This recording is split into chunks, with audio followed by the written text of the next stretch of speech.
Yo, what's up mga ka-jeep trip at mga ka-jeepers? Magandang araw sa inyong lahat. Ngayong araw ay napasugod tayo dito sa San Pascual, Batangas para sa isang OTJX Jeepney Festival na inorganize ng Rayrest. At syempre, kasali sa event na to ang traditional jeepney na ating re-reviewin ngayon. Kaya tara, samahan nyo ako sa quick review natin sa isa sa mga small but terrible na jeepney na gawa ng Larry Motorworks, ang Roselle Jeepney. So ito naman ang ating re-reviewin ngayong araw. Ayan, si Roselle. Roselle ba? Tama ba? Ayan. So kasama natin ngayon si Boss Bon. Si Boss Bon ay medyo shy type kaya nasa likod lang ng ating camera. Siya yung mag-guide sa atin dito sa specs ng kanilang mini jeep kung tawagin. Cuteness. Ika nga ni Boss Nep ng hotness. Ayan. So boss, saan pala gawa itong ating mini jeep? Sa Larry Motorworks sa Kubintang Ibaba, Batangas City.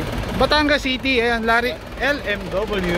Bale, unang assemble namin siya sa talyer namin. So parang naggawa talaga kami ng parang pang show type na jeep na Pwede rin pambiyahe. pwede pang biyahe. Ayun. So all goods ang pagkakadali nito sa jeep na to. Ayan. Boss, anong makina ng ating jeep na ito? Bale, ang makina niya ngayon ay 4BC2, galing siyang 240. Nag-change engine kami. 4BC2. Pang 4HF1 ang preno.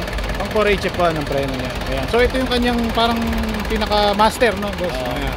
Pang 4HF. Pang 4HF1. Kasi assemble lang namin ang air cleaner. Air cleaner. Ayan. So ito yung kanyang air cleaner, mga boss. Nakasampos din. Wow. Yayamanin. So ilang seater pala itong ating mini jeep? Bale, ang ating jeep ay 8-seater. Consider as 8-seater. Pero sikip siya sa 8. Masikip sa 8. Pero consider as 8-seater. 8-seater. Ayan. So next natin, set ng kanilang gulong. Bale, sa gulong natin na tunggal na 650 sa una, sa likod 700. 650 sa unahan. Saka Chevrolet na half-cab. Ayun, Chevrolet na half-cab. Vintage. Ayan. Solid. And then naka-stabilizer din si boss. Ayan. So boss, magkano ang costing ng inabot natin sa pagpapagawa nitong jeep na to? Siguro kung wala accessories, abot na siya ng 600 siguro. 600. Ayan. Plus accessories pa. Plus accessories. Ayan. So ito is stainless, tama ba? Pure stainless. Pure stainless. Ayan. So tignan natin. Ito yun, oh. Naaangat din yung, wow. Boss, ito, kasama na sa 600 pag nagpagawa kung sakali. Yes, boss. All good, so. And then pati itong auto bumper is nabubuksan din. Ayan. So kasama na rin to sa 600. So sulit, no? Ayan. And then may mga sliding window din, syempre. Ayan. Ito. Ayan yung kanyang corner.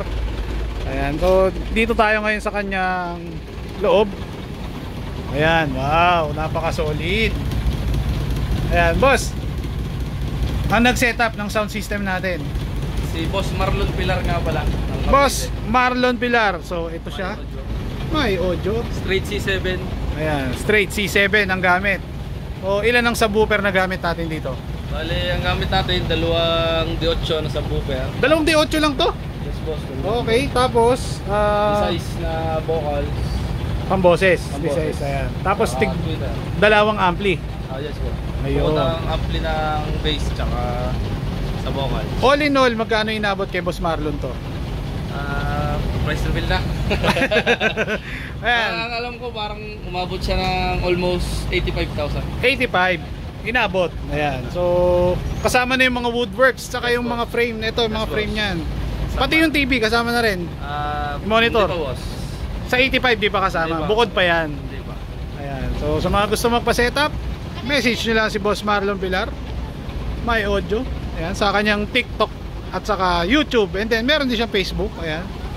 So dito naman tayo sa kanilang cockpit kung tawagin. Ayan. Sa loob. Ito yung kanilang kasa. Boss, yung upuan natin, kayo na lang din gumawa niyan. Sa malapit lang sa amin. Sa inyo na lang din. So ito yung kasa ng kanilang manibela. All goods. Ang transmission na gamit natin dito, boss, 4 4, ayan. So, napaka ganda. Pero, boss, alam ko, hindi pa to yung talagang hindi pa. madiin niya, no? Kumbaga, nagsisimula pa lang dumiin. Si Roselle. Ba't pala Roselle ang pinangalan natin, boss? Bale, Roselle from Pangalan siya nung bunsong kapatid. Yun. Ayun. So, all goods.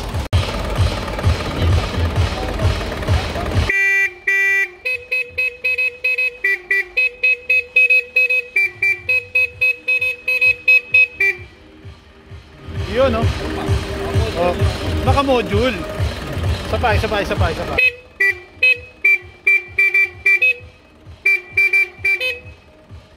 Yun. Hindi na siya mahihain. Ayan. So, boss, shoutouts. Mga kapatid. Sa Larry Motorworks. Ayan. Kay Marlon Pilar. Ayun. Okay. So, boss, maraming salamat. Ayan. So, good luck sa show na ito. Ayan. So, thank you.